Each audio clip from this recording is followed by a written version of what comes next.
Hello everybody, my name is Ratnos and welcome to a 10.1.5 PTR update. I plan to make these whenever there are updates to the 10.1.5 PTR and patch notes, but it's worth noting I didn't make one for all of the initial information about 10.1.5 because that all came out during the Race to World First when I was busy. So a quick TLDR of what's coming is there's a new spec of evokers, augmentation evokers, that are based on buffing your class or your party, your raid, and providing damage and value to them. They're a DPS, not a healer in terms of what they'll queue as and what they'll count as. They don't provide like healing, but they do provide damage in the form of other people's damage, which is interesting, and we'll see how it ends up being balanced. I suspect it's pretty likely to be very good, especially at high-end play, but there's still a lot to be seen about that. Mage and Paladin are also seeing some sizable reworks, along with a bunch of other changes, and some more of those changes that are in today's notes, which we're going to look at. But some of the big highlights from the notes that we haven't, that are from before, that I'm not going to go through in this video, are like Rune of Power is gone for mages, and that's I think that's been quite a long-term tension with Mage, is whether or not Rune of Power is something that they want or don't want to play with. So PTR has been updated today with the following. The Mega Dungeon is there, Dawn of the Infinite, which there's been some data mining and stuff on Wowhead about what this actually looks like. And it's going to be one of those, it's similar to Mechagon, Return to Karazhan, Tazavesh, in that it's a bunch of bosses. I suspect it's going to be 2 wings when it becomes an M+ dungeon. And it may be an M+ dungeon as early as Season 3. 10.1.5 isn't Season 3. 10.1.5 is mid-Season 2 when it comes out. So we will be playing it on just base Mythic, but presumably it'll have reasonably high item level gear, and especially with the upgrade system, I bet the gear from this place can upgrade up to like 437 or maybe even 441. We'll see. Okay. Classes. So one of the things they made a note that said they were going to do, and that now they are doing in this PTR build, is changing how Hybrid's mana works, which is that they are increasing the size of the mana pool, but then also increasing costs, and they're increasing the size of the mana pool by more than they're increasing mana regeneration rates, which means that you're regenerating a smaller percent of your mana pool per second, but you're also regenerating a higher chunk of or a higher absolute amount of mana over time. But then a lot of the costs have gone up. Some costs of some things has gone down. So we can look at this with like the Druid specs, and these notes are pretty much the same for all of the non-Resto Druid specs. Their mana pool has been quintupled. It's been increased by 5 times. But the mana regeneration rate has only been increased by 50%, 1.5 times. So the mana regen is going to be a lot slower as a fraction of the total pool. Regrowth has gotten a lot cheaper. Regrowth costs 10% of base mana from 25. So relative to the mana pool, you can now cast 10 regrowths before your up from 4. But in terms of actual raw mana cost, this is actually still... It's still going to cost more mana, right? This is 25k, and it used to be 12k, right? So it's actually cost double the absolute mana. So in terms of the mana regen rate, the amount of regrowths per second you can cast once you are is still lower than it was before, but you can store up a larger battery of regrowths, and you can cast more of them rapid fire. It's just the long-term sustain of them has gotten harder. And if you're using your mana frequently, you're going to have less of it, basically. Swift Mend actually is going to cost more of your base mana than it used to. Rejuve costs 5 down from 11, so similar story to Regrowth, right? You can now cast 20 of these before you go up from 9. But again, the amount of mana that's regened here, you're actually regenning fewer Rejuves per regen tick. And then Wild Growth, similar story, even a little bit less efficient. Or less of an efficiency improvement than Regrowth and Rejuve got, and Dispel is getting more expensive as a fraction of base mana. But again, yeah, so this is kind of the core idea of what they're doing with a lot of the hybrids, and the goal is going to be, we'll see if this ends up making the gameplay better or worse, basically. I think for most cases it's going to be nice, because so if you're spamming a lot of these utility and off-healing buttons over the course of like a 4-minute encounter or something, you're probably going to be able to get less cast than you used to. But if there's like 30 seconds where you wanted to off-heal or you want to cast like some dispels in one part of a dungeon or a fight or something, it's probably going to be as good or even potentially a little bit better than it used to be. But we will see. Okay, there's also some changes to Guardian. Galactic Guardian can no longer consume existing procs. They moved Galactic Guardian herself around, changed some tooltips and stuff. So just a few small changes here. Evoker is getting the same mana change to their off healing on both Augmentation and Devastation, right? Aren't healer specs and are getting these mana changes. Augmentation's getting a couple of other things, including an interesting thing for Plot the Future. Again, this is only Augmentation, so not Devastation, but Breath of Aeons or Deep Breath will give you 15 seconds of Lust after you land, and if you already have a similar effect, it'll extend it instead, so pretty powerful, reminiscent of the Vault of the Incarnates 4-piece for Devastation almost, but yeah, Devastation only changes coming here are to the mana. And again, you can see a similar story where like a lot of abilities are going to be smaller percents of base mana, which means you can spam a few more of them before you and then a few abilities are getting a little bit more expensive. But these ones you can't actually spam anyways. They go on cooldown. Okay. Mage. So Mage, some of the changes already happening are there's already a lot of this. There's before this notes. Incanter's flow damage now flows between 2 and 10%, was 4 and 20, so they've halved the value of Incanter's flow, presumably due to Rune of Power being gone. Fire is getting a bunch of changes. I'm not going to read through all of these changes because I'm not a fire mage and I haven't played fire. I haven't played fire well ever. I haven't played it at all since like Nyalotha, so it's not something that I know too much about, but if you are a fire mage, there is a lot of stuff changing here, a lot of things being moved around and being adjusted. Living Bomb no longer scaling with haste, but getting some compensation buffs, and a lot of changes with like functionality of different abilities, as well as talent, position, movement. So I'm not a fire mage. I don't have an opinion on whether this is good or bad.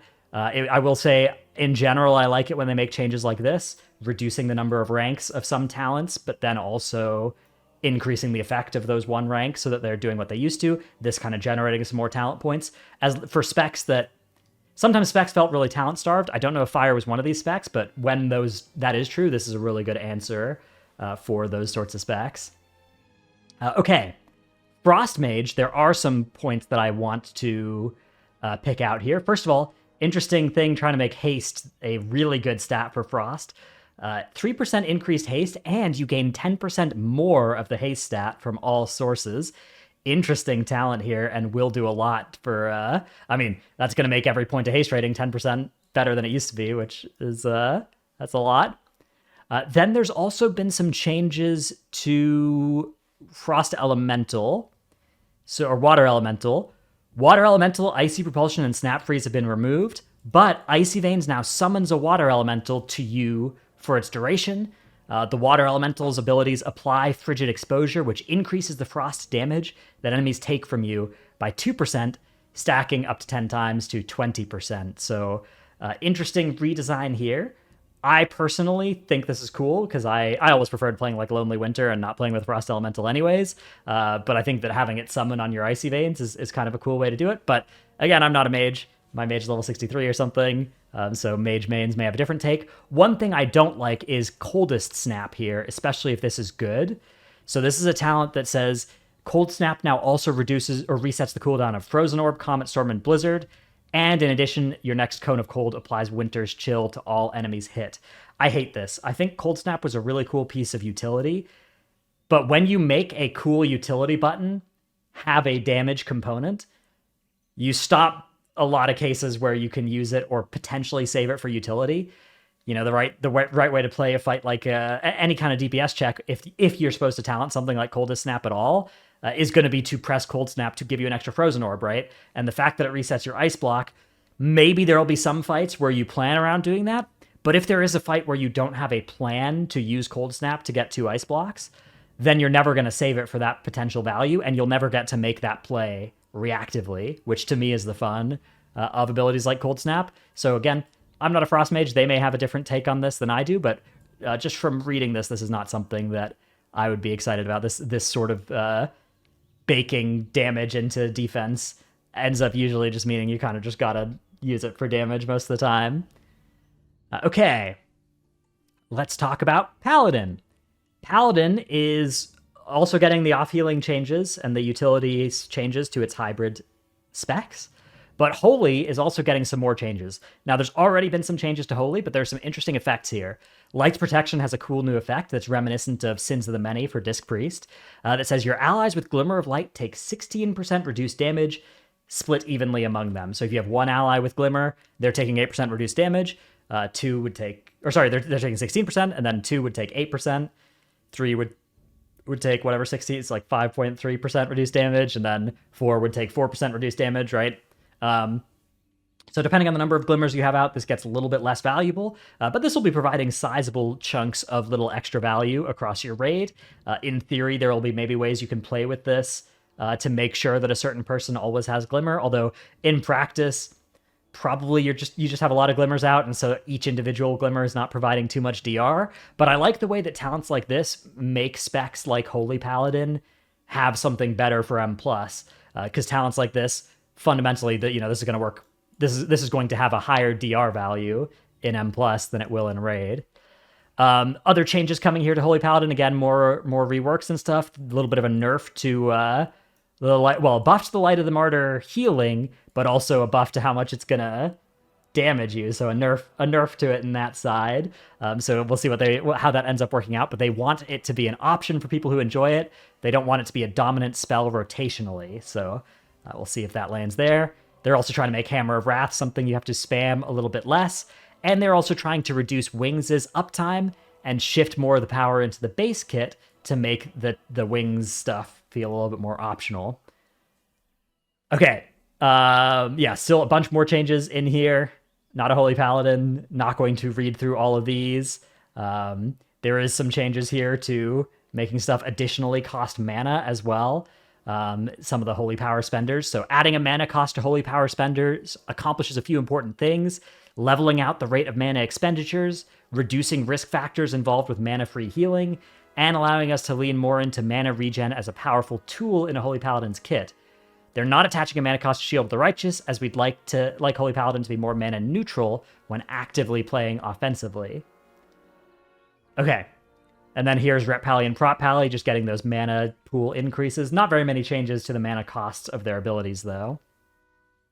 Priest, one change to Shadow, getting... presumably Shadow is also getting this big max mana increase, and that's just not listed here. But then Purify Disease costing a higher chunk of that base mana as well. All right, Shaman. Shaman is also getting the... So Enhancement and Elemental are getting these same changes, and then Resto is not getting any of those, but Resto is getting a slight reduction to the cost of Greater Purge. A little bit better.